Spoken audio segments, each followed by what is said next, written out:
बरसात में चाय और पकौड़े बेचने वाली चुड़ैल सास और बहू।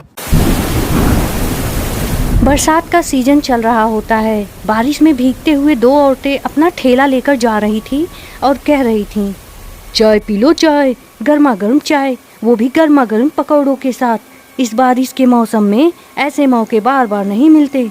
अरे जल्दी ले लो, कहीं ऐसा ना हो कि खत्म हो जाए। उन दोनों की आवाज़ सुनकर समीर छाता लिए आकर कहता है, अरे माता जी, जरा मुझे भी गर्मा गर्म पकौड़ों के साथ एक कप चाय दे देना।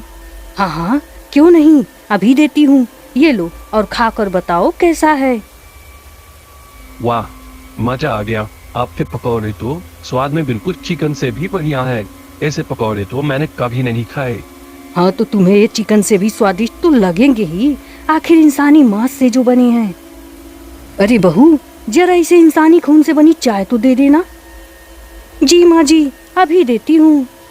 क्या इंसानी मांस और इंसानी खून से बनी चाय? ये क्या खिला दिया तुम दोनों ने? मेरा धर्म भ्रष्ट कर दिया। अब तेरा धर्म भ्रष्ट हो गया तो फिर खा ले तू इसे, क्योंकि इसके बाद तो तू मार दिया जाएगा। ये कैसी बातें कर रही हो तुम दोनों? भला मैंने तुम लोगों का क्या बिगाड़ा है जो ऐसी धमकी दे रही हो? हा, बिगाड़ा तो कुछ नहीं, पर हम जरूर बिगाड़ेंगे। क्यों माँ जी? सही कहा बहू, आज तूने मेरे दिल की बात कह दी, पर बनाएगी तो तू ही। नहीं माँ जी, आप भी बनाएंगी, मैं अकेले नहीं बनाऊंगी। मत भूल बहू, मैं तेरी सास हूँ, तो मुझ पे हुक्म नहीं चला सकती। ऐसा कहकर दोनों सास और बहू चुड़ैले अपनी असली और डरावनी रूप में आ जाती हैं। इसके बाद समीर ये देखकर घबरा जाता है। उसके हाथ से छाता छूटकर जमीन पर गिर जाता है। चुड़ैल, तुम दोनों सास बहू चुड़ैल, चाय और पकौड़े बेचने वाले। हा, सही पहचाना तूने। हम लोगों को मारकर उनकी चाय और पकौड़े बनाते हैं और उन्हें भी खिलाते हैं और खुद भी खाते हैं। अब तुझे मार डालूंगी। ये बोलकर चुड़ैल सास और बहू समीर को मार डालती हैं और उसके चाय और पकौड़े बनाकर फिर से बेचने लगती हैं। जो भी लोग उनके चाय और पकौड़े खाते हैं वो दोनों उन्हें भी मार डालती हैं और अपने चाय और पकौड़े का ठेला लेकर बरसात में अपने और शिकार की तलाश में निकल जाती हैं। ऐसे ही कई दिन गुजर जाते हैं। दोनों चुड़ैल सास बहू का लोगों को उनके गर्म चाय और पकौड़े खिलाने का सिलसिला जारी रहता है। एक दिन बारिश के मौसम में दो पति पत्नी एक ही छतरी में घूमने निकलते हैं। तभी वो दोनों चुड़ैल सास बहू भी वहाँ अपने चाय और पकौड़े बेचने आ जाती हैं। उन दोनों पति पत्नी को देखकर चुड़ैल सास और बहू उनसे कहती हैं, चाय पी लो चाय, गर्मा गर्म चाय, इस गर्मा गर्म पकौड़ों के साथ। इस भरी बरसात में जो मज़ा आपको हमारे इन चाय पकौड़ों में मिलेगी वो किसी और में नहीं।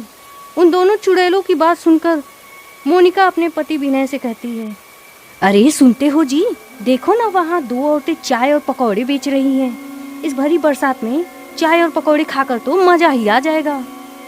हाँ तुम सही कहती हो, चलो हम भी खाते हैं।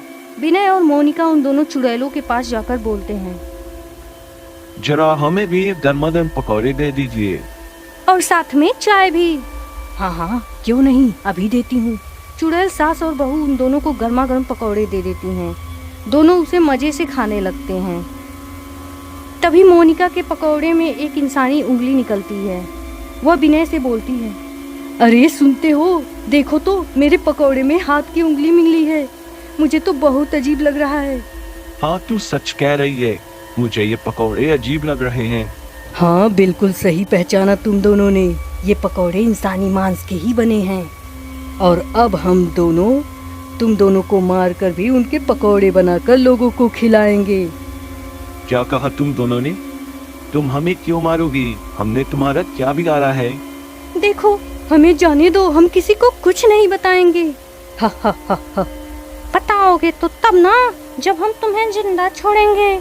और ऐसा बोलकर दोनों चुड़ैल सास और बहू उन दोनों को जान से मार देती हैं और अपना चाय और पकौड़े वाला ठेला लेकर वहाँ से चली जाती हैं।